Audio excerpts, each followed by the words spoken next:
الحمد لله وكفى وسلام على عباده الذين اصطفى. أما بعد فأعوذ بالله من الشيطان الرجيم. بسم الله الرحمن الرحيم.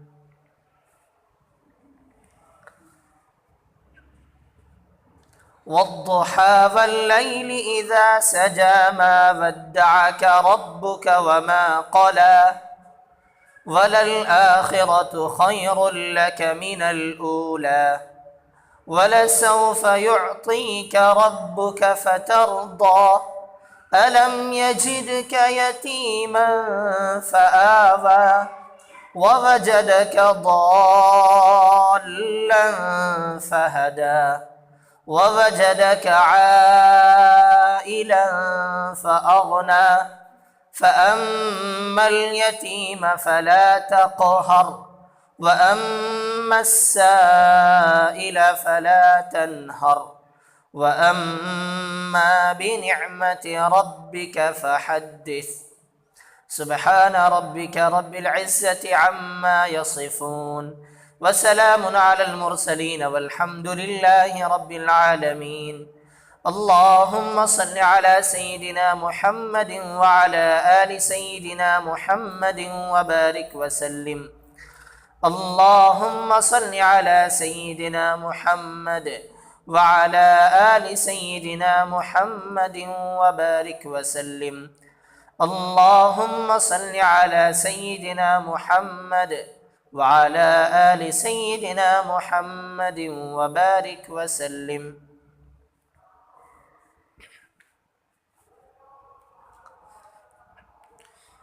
گزشتہ جمعہ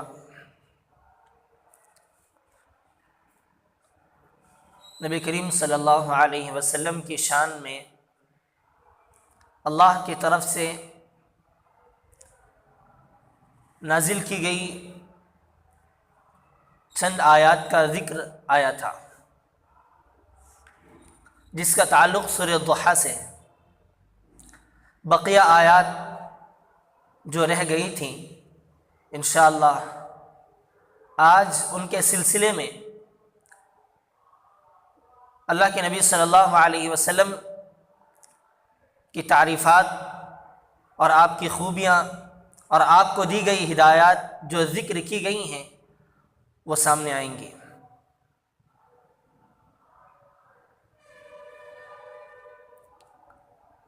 سب سے پہلے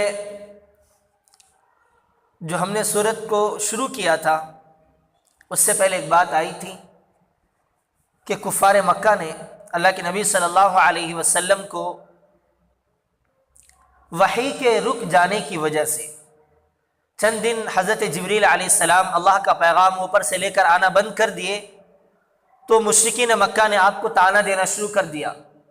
طعنہ کیا دیا تھا کہ اے محمد تجھ کو تیرے رب نے چھوڑ دیا ہے اس لیے تیرے پاس اب کوئی پیغام نہیں آ رہا ہے. یہ طعنہ تھا. اللہ کے نبی علیہ الصلوۃ والسلام کو اتنی تکلیف مشرکین کی ان باتوں سے ہوتی تھی کہ پریشان تھے. ایک دن اللہ کی طرف سر اٹھایا اور بس سر اٹھانا ہی تھا کہ اللہ کی طرف سے پیغام آنا شروع ہو گیا. اس پیغام کا نام سورہ ضحیٰ ہے. جو پیغام اللہ تعالیٰ نے اس واقعے کے بعد نازل کیا تھا وہ سورہ ضحیٰ کی شکل میں نازل کیا جس میں اللہ پاک نے اپنے حبیب صلی اللہ علیہ وسلم کو تسلی دی اور اپنی محبوبیت کا ذکر فرمایا کہ آپ ہمارے محبوب ہیں, آپ ہمارے پسندیدہ ہیں, ہم آپ کو کیسے چھوڑ دیں. اور پھر آپ علیہ الصلوۃ والسلام کی چہرے کی روشن اور چمکدار چہرے کی قسم کھائی. والضحیٰ چمکدار چہرے کی قسم کھائی. واللیل اذا سجا آپ کے زلفوں کی بالوں کی سیاہ بالوں کی قسم کھائی. اس کے بعد فرمایا ما ودعک ربک وما قلی نہ آپ کا رب آپ کو چھوڑا ہے اور نہیں آپ سے منہ موڑا ہے. اسی پر بس نہیں کیا بلکہ آگے فرمایا وَلَسَوْفَ يُعْطِيكَ رَبُّكَ فَتَرْضَى. یہ جو مشرکین مکہ آپ کو طعنہ دے رہے ہیں آپ کو طرح طرح کی باتیں جس سے آپ کے دل کو تکلیف پہنچ رہی ہیں، ان کی باتوں کے جواب میں آپ کا پروردگار یہ اعلان کرتا ہوں کہ آپ کو دنیا میں ایسی چیزیں عطا کروں گا کہ آپ خود بخود راضی ہو جائیں گے۔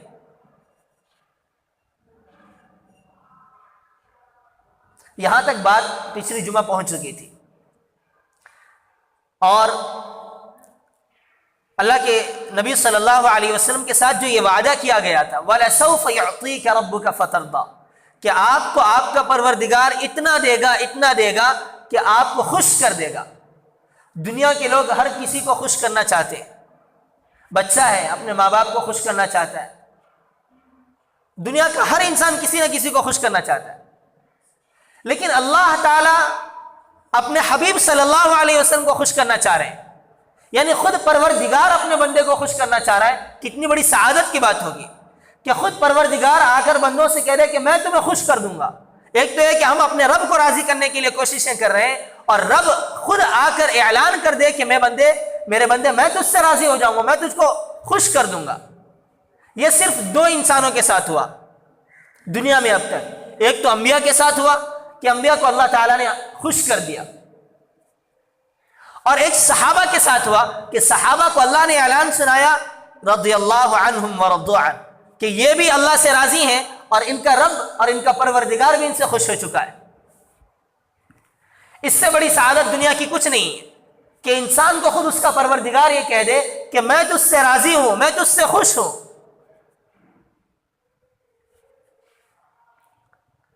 کیسے راضی کیا اللہ کے نبی صلی اللہ علیہ وسلم کو پروردگار نے کیسے خوش کیا؟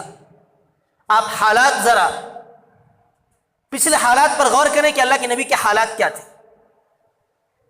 ان حالات کو اللہ تعالیٰ نے اس کے بعد والی آیت میں ذکر کیا کہ سب سے پہلی حالت جو محمد رسول اللہ صلی اللہ علیہ وسلم پر اس دنیا میں آنے کے بعد نازل ہوئی وہ کیا تھی؟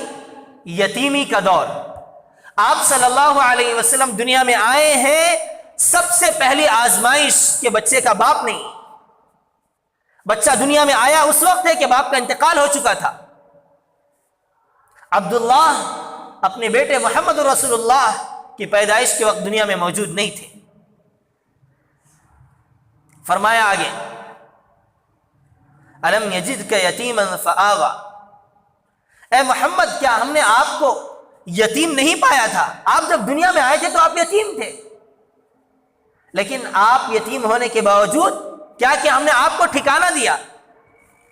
جب ہم نے آپ کو اس یتیمی کے دور میں نہیں چھوڑا تو آج جب کہ مکہ فتح ہو چکا ہے، دنیا کی ساری حکومتیں، ساری شان و شوکت آپ کو نصیب ہو چکی ہے، جب اس یتیمی کے دور میں ہم نے آپ کو نہیں چھوڑا تو آج کیسے چھوڑیں گے؟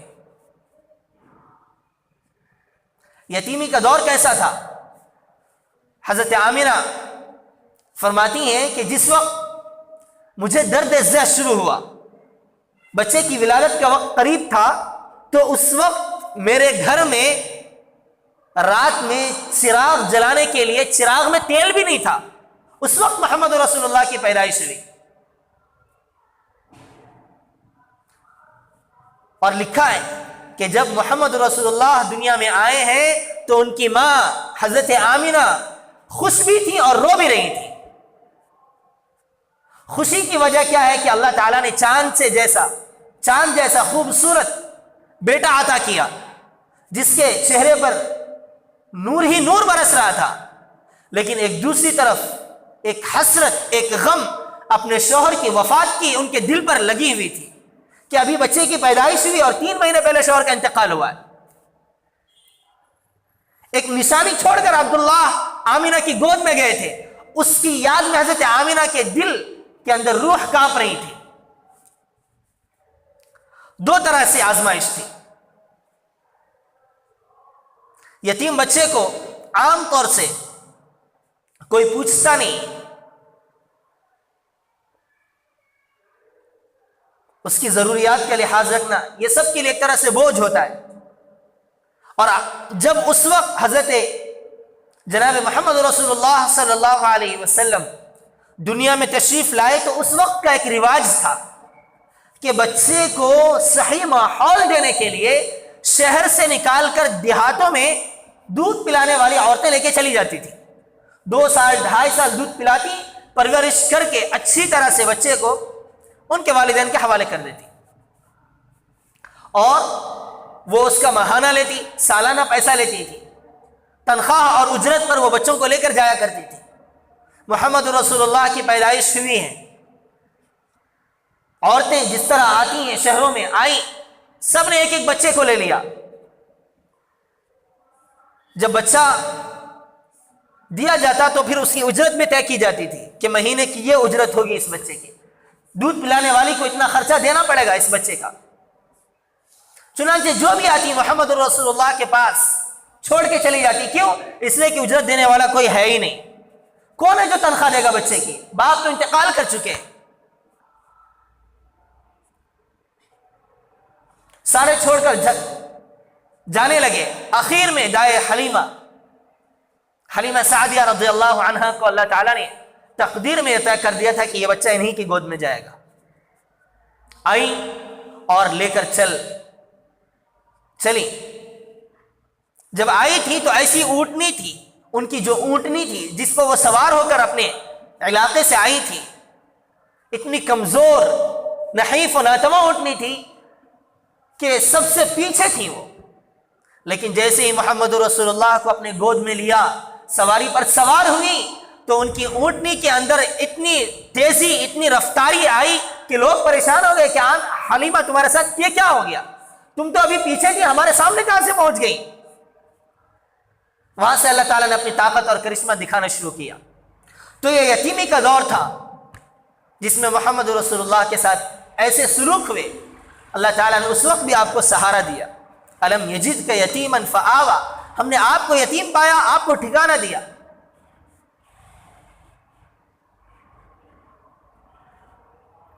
اس کے بعد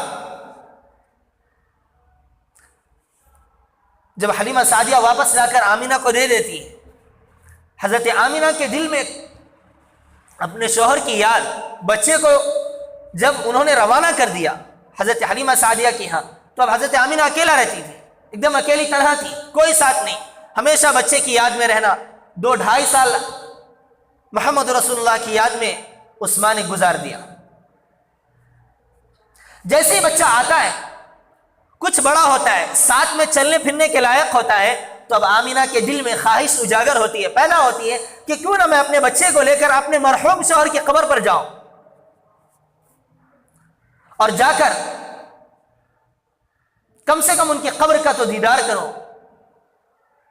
کتابوں میں لکھا ہے کہ حضرت آمینہ کو عبداللہ کی اتنی یاد آتی تھی کہ وہ عام طور سے ایک لفظ دہراتی تھی کہ عبداللہ, اے محمد کے والد, تم نے تو مجھ سے وعدہ کیا تھا کہ میں ابھی جا رہا ہوں اور جب میں واپس آؤں گا تو تم استقبال کے لیے دروازے پر کھڑی ہونا. میں تو دروازے پر کھڑی ہوں, لیکن 6 سال گزر چکے, آج تک تم واپس نہیں آئے.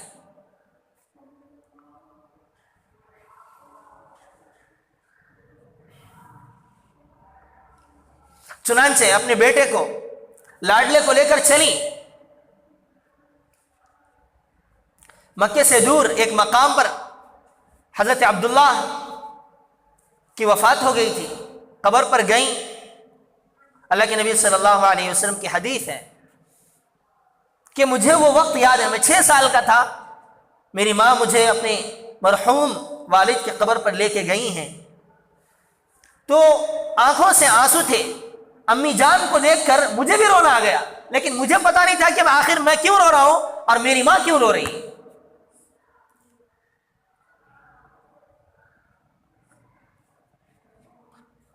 حضرت آمینہ اپنے بیٹے کو لے کے گئی تھی کہ اپنے شوہر کی قبر کا دیدار کریں, لیکن اللہ کو منظور کچھ اور تھا. منظور یہ تھا کہ جیسے ہی وہ دیدار کر کے واپس لوٹی مکے کی طرف, کچھ ہی دور پہنچی تھی کہ ابوا نامی جگہ پر حضرت آمینہ کا بھی انتقال ہو گیا. ساتھ میں حضرت آمینہ کے کون تھا؟ کوئی مرد نہیں تھا, ایک باندی تھی, ایک غلام تھی, لڑکی تھی, ام ایمن رضی اللہ عنہا. حضرت ام ایمن اب ایک چھوٹے سے بچے کو لے کر مکے کی طرف آ رہی. اور اس زمانے میں جو سفر ہوا کرتے تھے وہ 1 مہینے سے کم کا سفر نہیں ہوتا تھا، جانے آنے میں 10 دن 12 دن لگ جاتے۔ چنانچہ حضرت آمینہ کو جب مقام ابوا پر دفن کر دیا گیا تو وہاں سے ام ایمن کو لے کے چلتی ہیں، مکے کی طرف روانہ ہوئی، اور ادھر مکے میں آپ کے دادا خواجہ عبد المطلب زندہ تھے۔ وہ پریشان، وہ متفکر کہ آمینہ کو گئے ہوئے اتنے دن ہو گئے، آخر واپسی کیوں نہیں ہو رہی؟ کتابوں میں لکھا ہے کہ جس راستے سے وہ گئی تھیں اس راستے پر ایک پہاڑ پڑتا تھا، اس پہاڑ پر جا کر خواجہ عبد المطلب بیٹھ گئے اور دور ہی سے دیکھتے تھے کہ کہیں کوئی آ تو نہیں رہا ہے، اس سے معلوم کریں کہ آمینہ کو کسی نے دیکھا ہے کیا راستے میں۔ ہر ایک آنے والے سے پوچھ رہے ہیں کہ آمینہ کہاں ہے، کیا حال ہے، لیکن اچانک ایک دن دیکھا، دور سے دیکھا کہ ایک عورت ہے، ساتھ میں ایک بچہ بھی ہے۔ ایک عورت ہے، جوان عورت ہے ام ایمن، اور ساتھ میں کوئی بچہ ہے۔ دل میں خیال یہ آیا کہ شاید ہو سکتا آمینہ اپنے بیٹے کو لے کے آ رہی ہے۔ جب سامنے آئی ام ایمن تو رو پڑی، گر گرا پڑی کہ محمد کی والدہ کا بھی انتقال ہو چکا ہے، میں تنہا اس کو لے کر آئی ہوں۔ ابھی 2 سال گزرے تھے، خواجہ عبد المطلب بھی دنیا سے چل بسے۔ یہ یتیمی کا دور تھا، 8 سالہ دور۔ محمد رسول اللہ صلی اللہ علیہ وسلم پر اللہ کے جو احسانات تھے وہ انہی دنوں میں تھے۔ اللہ تعالیٰ فرماتے ہیں کہ محمد صلی اللہ علیہ وسلم، ہم نے آپ کو یتیم پایا، آپ کا جو یہ دور گزرا انتہائی خطرناک، کوئی پوچھ کے کسی کو نہیں دیکھتا، ہم نے اس دور میں بھی آپ کو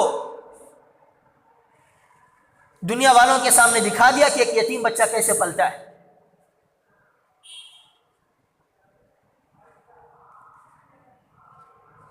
جب ہم نے آپ کو اس دور میں نہیں چھوڑا تو آج ہم آپ کو کیسے چھوڑ سکتے ہیں؟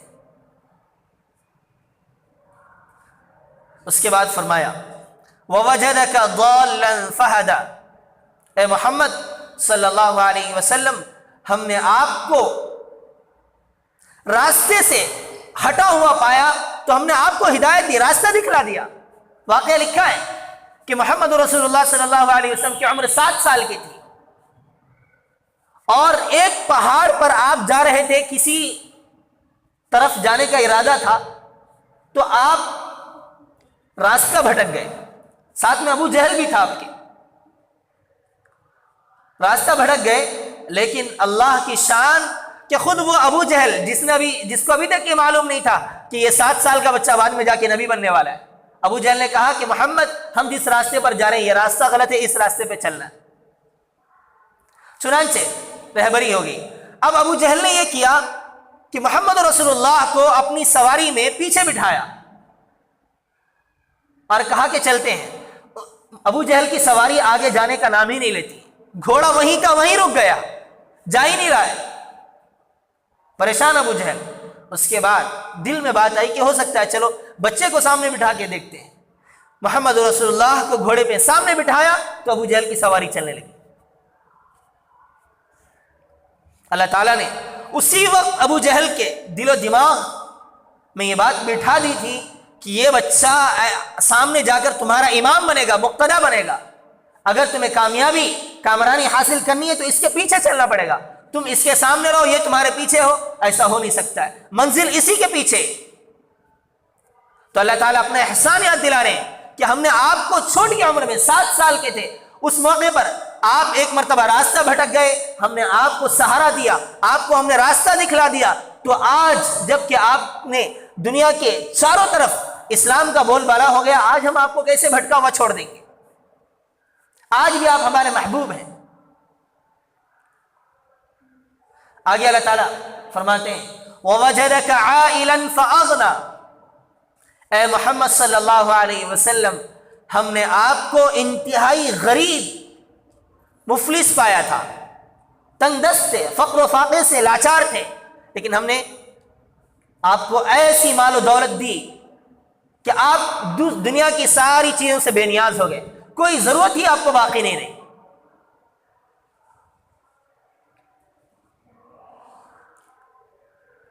اللہ کے نبی صلی اللہ علیہ وسلم کی جو ابتدائی زندگی تھی، کتنی فقر و فاقہ، تنگ دستی کی زندگی تھی، اور اللہ تعالیٰ کی شان دیکھیے کہ اللہ نے اپنے حبیب صلی اللہ علیہ وسلم کو جس غربت میں، جس مفلسی میں پالا ہے، کسی نبی کو نہیں پالا ہے۔ بڑے سے بڑے انبیاء کی تاریخ اٹھا کے دیکھ لیجئے، بہت اچھی طرح سے اللہ تعالیٰ نے ان کو پالا ہے۔ حضرت موسیٰ کو فرعون کے شاہی محل میں پالا۔ کسی بھی نبی کی ابتدائی زندگی اتنی غربت میں گزری ہو بغیر باپ کے، ایسی زندگی کسی نبی کی نہیں۔ دنیا والے لوگ کہہ سکتے تھے کہ جو شاہی محل میں پل کے آیا اب وہ دنیا کی طرف توجہ نہ دینے کی بات کر رہا ہے، خود تو اس نے اپنی زندگی کا ابتدائی لمحہ بادشاہوں کے محل میں گزارا ہے، اب جا کر یہ ایمان والوں کو دعوت دے رہے ہیں کہ دنیا کی طرف نظر مت کرو، یہ تو بالکل خلاف عقل بات ہے۔ تو اللہ تعالیٰ نے پہلے اپنے حبیب صلی اللہ علیہ وسلم کی زندگی کو چاروں طرف غربت ہی غربت رکھ دیا۔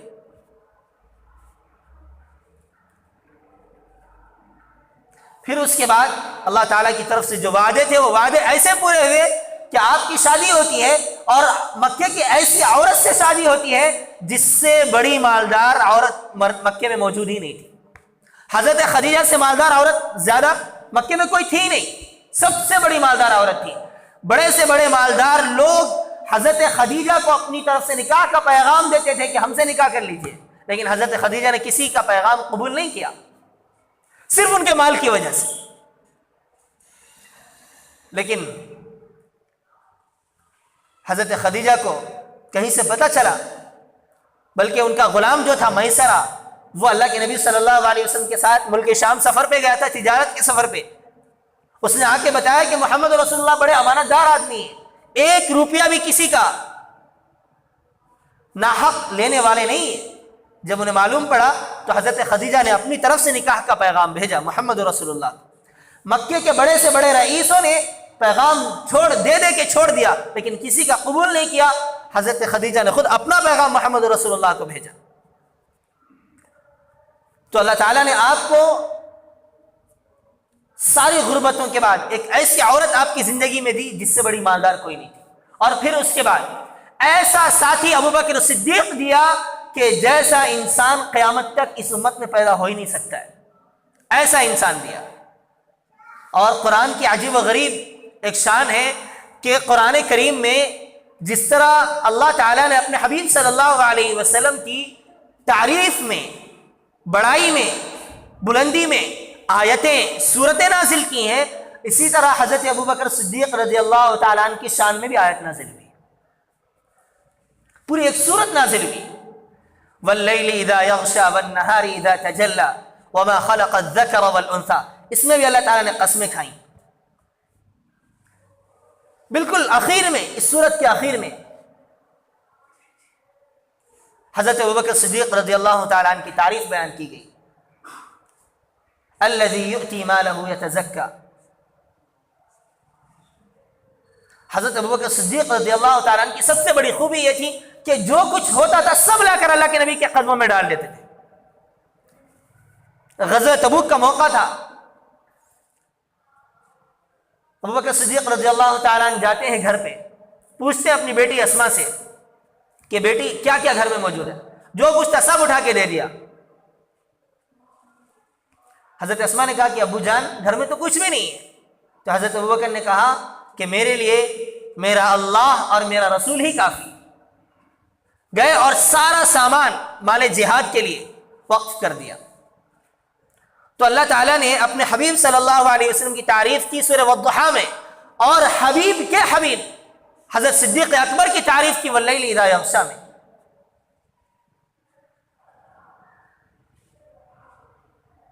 پھر آگے اللہ تعالیٰ فرماتے ہیں، ان آیات کے پوری ہونے کے بعد 3 نصیحتیں اللہ تعالیٰ نے اپنے حبیب صلی اللہ علیہ وسلم سے کی۔ ایک نصیحت فَأَمَّا الْيَتِيمَ فَلَا تَقْهَرْ وَأَمَّا السَّائِلَ فَلَا تَنْهَرْ وَأَمَّا بِنِعْمَةِ رَبِّكَ فَحَدِّثْ۔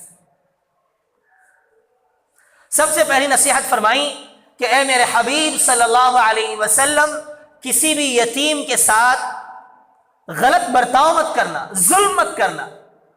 کسی ایسے بچے کے ساتھ جس کے سر پہ سے باپ کا یا ماں کا سایہ اٹھ گیا ہو، ایسے بچے کے ساتھ زیادتی مت کرنا۔ فَأَمَّا الْيَتِيمَ فَلَا تَقْهَرْ۔ اللہ کے نبی صلی اللہ علیہ وسلم کی ایک حدیث ہے، انا وکافل الیتیم فی الجنت ہاکذا۔ اللہ کے نبی علیہ السلام نے ایک مرتبہ ارشاد فرمایا کہ میں اور یتیم کی ضرورتوں کو پورا کرنے والا کل قیامت کے دن جنت میں دونوں اس طرح انگلیوں کے مانند ہوں گے، جس طرح یہ دو انگلیاں ایک ساتھ ہیں، جس میں ذرہ برابر فاصلہ نہیں۔ کل قیامت کے دن میں اور یتیم بچے کی پرورش کرنے والا، تربیت کرنے والا، ہم دونوں ایک ساتھ جنت میں اکٹھا ہوں گے۔ اور ایک مرتبہ کا واقعہ ہے، عید کا دن تھا، مدینے کی بات، اللہ کے نبی صلی اللہ علیہ وسلم عیدگاہ کی طرف تشریف لا رہے ہیں۔ راستے میں دیکھا کہ بچے سب کھیل رہے تھے نئے نئے کپڑوں میں، خوشی میں۔ اسی میں ایک بچے پر نظر پڑی جو انتہائی غمگین اور اداس بیٹھا ہوا تھا۔ اللہ کے نبی صلی اللہ علیہ وسلم کی نظر اس پر پڑی، پوچھا کیا حال ہے، کیوں اداس بیٹھے ہو؟ کہا کہ میں دیکھ رہا ہوں کہ یہ بچے نئے نئے کپڑے پہن کر کھیل رہے ہیں، مزے میں مست ہیں، میرے باپ کا سایہ میرے سر سے اٹھ چکا ہے، کاش میرے والد بھی ہوتے تو آج میں بھی نیا کپڑا پہنتا اور ان بچوں کی طرح ہنستا کھیلتا۔ محمد رسول اللہ صلی اللہ علیہ وسلم کے دل میں اس بچے پر ایسا پیار آیا، کہا بیٹا تم کیا چاہتے ہو؟ آج سے تم میرے بیٹے ہو، آج سے میں تمہارا باپ۔ اپنے گھر گئے اس بچے کو لے کر اور حضرت عائشہ سے کہا کہ عائشہ اس بچے کی عمر جو ہے حسن سے برابر ہے، حسن کی عمر اور اس بچے کی عمر سیم ہے، ایک جیسے ہیں، ہو سکتا ہے حسن کا کپڑا اس کو آ جائے، جاؤ فاطمہ کے گھر سے حسن کا کپڑا منگوا لو۔ عید کا دن ہے، اپنے نواسے کا کپڑا اس یتیم بچے کے لیے منگوایا۔ چنانچہ اس بچے کو کپڑے حضرت عائشہ نے اپنے ہاتھوں سے نہلایا، اس کے بعد حضرت حسن کا کپڑا پہنایا۔ جیسے ہی تیار ہوا وہ بچہ تو اس کے بعد محمد رسول اللہ نے پوچھا بیٹے ذرا یہ بتاؤ کہ تمہارے والد عید کے دن تمہیں عیدگاہ کیسے لے کے جاتے تھے؟ انداز کیا ہوتا تھا؟ ہاتھ پکڑ کر لے جاتے تھے یا گودی میں اٹھا کر لے جاتے تھے یا چلا کر لے جاتے تھے یا کندھے پہ بٹھا کے لے جاتے تھے؟ تو اس بچے نے کہا کہ میرے والد مجھے کندھے پر بٹھا کے لے جاتے تھے۔ محمد رسول اللہ نے کہا آ جاؤ تم میرے کندھے پہ سوار ہو جاؤ۔ لے کے گئے، راستے میں بچوں نے دیکھا کہ ابھی تو یہ ہمارے ساتھ پرانے کپڑوں میں تھا، اداس بیٹھا ہوا تھا، غمگین تھا، ابھی اتنی دیر میں اس کے ساتھ کیا ہو گیا؟ تو اس بچے نے کہا کہ مجھے محمد رسول اللہ نے اپنا بیٹا بنا لیا ہے۔ اتنے میں ایک بچہ آیا سامنے سے، اس نے کہا کاش آج میرے ابا بھی نہ ہوتے تو آپ میرے والد ہوتے، آج میں بھی محمد رسول اللہ کا بیٹا ہوتا۔ اس کے بعد اس بچے کو لے کر اللہ کے نبی صلی اللہ علیہ وسلم جیسے مسجد نبوی میں پہنچے ہیں، صحابہ پہلی سے انتظار میں تھے عید کی نماز کے، بچہ سامنے بیٹھ گیا، محمد رسول اللہ صلی اللہ علیہ وسلم ممبر پر بیٹھ گئے۔ آپ صلی اللہ علیہ وسلم نے فرمایا کہ اے بیٹے آج تم کو نیچے نہیں بیٹھنا ہے، آج تم میرے ساتھ ممبر پہ بیٹھو گے۔ ممبر پر بٹھایا اور اس کے بعد اس بچے کے سر پر ہاتھ رکھا۔ ہاتھ رکھنے کے بعد آپ صلی اللہ علیہ وسلم نے اعلان فرمایا کہ جو بندہ یتیم کے سر پر ہاتھ پھیرے اس کے ہاتھوں کے نیچے جتنے بال آئیں گے اللہ تعالیٰ اتنی نیکیاں اس کے لیے لکھتے ہیں۔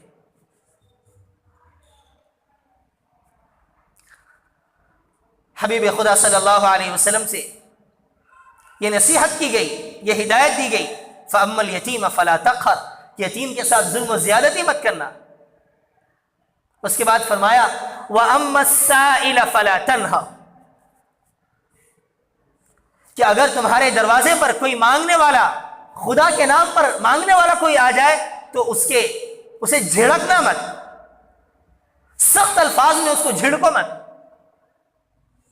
مفسرین نے لکھا ہے کہ یہاں دو چیزیں ہیں، ایک تو وہ بندہ بھی مراد ہے جو عام طور سے اللہ کے نام پر غربا، فقراء، گھر گھر دروازے پر پہنچتے ہیں، تو اب انسان کا حق بنتا ہے کہ اگر خدا کے نام پر مانگتا ہے تو کچھ نہ کچھ اس کو عطا کر دے دے۔ اگر کچھ نہیں ہے تو کم سے کم بھلائی والے الفاظ سے اس کو روانہ کرے۔ بھلائی کے الفاظ کیا ہیں کہ بھائی معافی چاہتا ہوں، آپ آگے جا سکتے ہیں، جھڑکنا نہیں، اتنا صحت مند ہے، تجھے کمانے کی فکر نہیں ہے، تو لوگوں سے مانگتا پھرتا ہے، یہ سب خطرناک الفاظ ہیں جس سے اللہ کو بہت ناراضی ہوتی ہے۔ تو یہ اسپیشلی 3 نصیحتیں اللہ تعالیٰ نے اپنے حبیب صلی اللہ علیہ وسلم کو کی، جس میں سے ایک تھی کہ یتیم کے ساتھ ظلم و زیادتی مت کرنا، دوسری نصیحت کہ کبھی بھی مانگنے والے کو جھڑکنا مت، چوتھی نصیحت، تیسری نصیحت فرمائی وَأَمَّا بِنِعْمَةِ رَبِّكَ فَحَدِّثْ، کہ حبیب صلی اللہ علیہ وسلم اللہ نے جو آپ پر احسانات اور انعامات کی بارش کی ہے ان کو لوگوں میں سناؤ، اعلان کرو، بتاؤ کہ میرا پروردگار اتنی بڑی قدرت اور طاقت کا مالک ہے کہ وہ ساری دنیا کو ساری نعمتیں عطا کرتا ہے۔ اپنی رب کی نعمتوں کو گناؤ، شکریہ عطا کرو، لوگوں کے سامنے شکر کو بیان کرو، اپنے رب کی نعمتوں کو اظہار کرو، تاکہ لوگوں کے دل میں اپنے رب کی قدر پیدا ہو، جب معلوم ہوگا کہ یہ سب میرے رب کا دیا ہوا ہے۔ قارون نے کیا کہا تھا؟ انما اوتیتہ علی علم عندی، جب قارون کو اللہ تعالیٰ نے ایسے مال سے نوازا تھا کہ اس کی مثال دی جاتی ہے، ان قارون کان من قوم موسیٰ فبغى علیہم وآتیناہ من الکنوز ما ان مفاتحہ لتنوء بالعصبۃ الی القوہ، قارون کو ایسا خزانہ دیا گیا تھا کہ اس خزانے کی چابیوں کو اٹھانے کے لیے اونٹوں کی پیٹھیں تھک جاتی تھی۔ قرآن کے الفاظ ہیں یہ، تنوء بالعصبۃ والقوہ، یعنی کہ سامان سے اونٹ کی پیٹھ نہیں تھکتی تھی، بلکہ وہ ان خزانوں پر جو تالے لگے ہوئے تھے، ان تالوں کی جو چابیاں تھیں، ان چابیوں سے اونٹ کی پیٹھ اتنی بوجھل ہو جاتی تھی کہ اونٹ بھی تھک جاتا تھا چابیوں کو اٹھا کر۔ قرآن کے الفاظ ہیں۔ جب حضرت موسیٰ کو پتا چلا کہ قارون کو اتنا مال ہے، اسے گھمنڈ آ گیا، غرور آ گیا، کہا لا تفرح ان اللہ لا يحب الفرحین، گھمنڈ اور غرور مت کر، اللہ تعالیٰ کو گھمنڈ اور غرور پسند نہیں ہے۔ تو اس نے جواب میں کیا کہا؟ انما اوتیت علی علم عندی، یہ خدا کا دیا ہوا نہیں ہے، یہ تو میں نے اپنی طاقت اپنے بازو سے کمایا ہے۔ آج بھی جو لوگ اس جگہ پر جا کر آئے ہیں جہاں قارون دھنسا ہے زمین کے اندر، جہاں اللہ تعالیٰ نے اس کو عبرتناک سزا دی، کہتے ہیں دیکھنے والے کہ اس جگہ پر کوئی بھی چیز ڈال دی جائے خود بخود آٹومیٹکلی اندر گھس جاتی ہے۔ زمین پر آپ کوئی بھی چیز ڈالیں تو وہ اندر نہیں جاتی ہے، لیکن جہاں پہ قارون دھنسا ہے وہ جگہ ایسی ہے کہ وہاں پر دنیا کی کوئی چیز ٹک ہی نہیں سکتی ہے، سب کو زمین اپنی طرف کھینچ لیتی ہے۔ یہ عذاب ہے۔ اچھا، جو سامان اب ڈالتے ہیں تو وہ اندر چلا جاتا ہے، تو خود قارون کا کیا؟ وہ قیامت تک اسی میں دھنستا رہے، ابھی بھی دھنس رہا ہے، وہ ابھی بھی دھنس رہا ہے، صرف ایک بول کی وجہ سے کہ مال میرا ہے، میرے رب کا نہیں، مجھے کوئی پروردگار سے کچھ لینا دینا نہیں۔ اللہ تعالیٰ نے متنبع کیا، اولم یعلم ان اللہ قد اہلک من قبلہ من القرون من هو اشد منہ قوۃ واکثر جمعا، کیا یہ دیکھتا نہیں ہے کہ اس سے بڑی طاقت والے اور اس سے زیادہ مال والے لوگوں کو ہم نے ہلاک کر دیا ہے۔ تو یہ اللہ تعالیٰ کی طرف سے 3 نصیحتیں خاص طور سے محمد رسول اللہ کو سورہ ضحیٰ میں ہدایت کے طور پر بتلائی گئی کہ یتیم کے ساتھ بھی اچھا معاملہ ہو، اور غریبوں، فقیروں، مسکینوں کے ساتھ بھی اچھا معاملہ ہو، اور اللہ تعالیٰ کی طرف سے جو نعمتیں دی جائیں اس پر شکر ادا ہو، اور لوگوں کے سامنے اس نعمتوں کا شکریہ کے طور پر ہماری زبان سے ہمیشہ شکر کے الفاظ نکلیں۔ عام طور سے باتوں میں نکل جاتا ہے، کاروبار اچھا بھی چلتا ہے تو بھائی بس چل رہا ہے، یعنی انسان اتنا ناشکرہ ہو گیا کہ اچھا بھی چلتا ہے تو اس کو بھی زبان سے ادا نہیں کرتا۔ یہی ناشکری کو اللہ تعالیٰ نے منع کیا، یہی عام طور سے ہمارے زبانوں سے نکل جاتا ہے۔ بعض مرتبہ زبان سے ایسے بول نکل جاتے ہیں جس کا ہمیں اندازہ نہیں ہوتا کہ یہ کتنے وزنی ہیں، کتنے بھاری ہیں، کتنے خطرناک ہیں۔ یہی بول ہوتے ہیں جو انسان کو بعد میں ڈبا دیتے ہیں۔ اور اللہ کا عجیب و غریب قانون ہے، وعدہ ہے، لئن شکرتم لازیدنکم، اگر تم شکر کرو گے تو بڑھاؤں گے۔ جب ہماری زبان سے ناشکری کے الفاظ نکلیں گے تو ہمارا بزنس ڈوبے گا یا اٹھے گا؟ ہم تو ڈوبیں گے، کیونکہ ہم تو اپنی زبان سے ناشکری کے الفاظ استعمال کر رہے ہیں۔ اللہ تعالیٰ سے دعا ہے کہ اللہ تعالیٰ ہمیں قرآن پاک کو سمجھنے کی توفیق عطا فرمائے۔ وآخر دعوانا ان الحمد للہ رب العالمین۔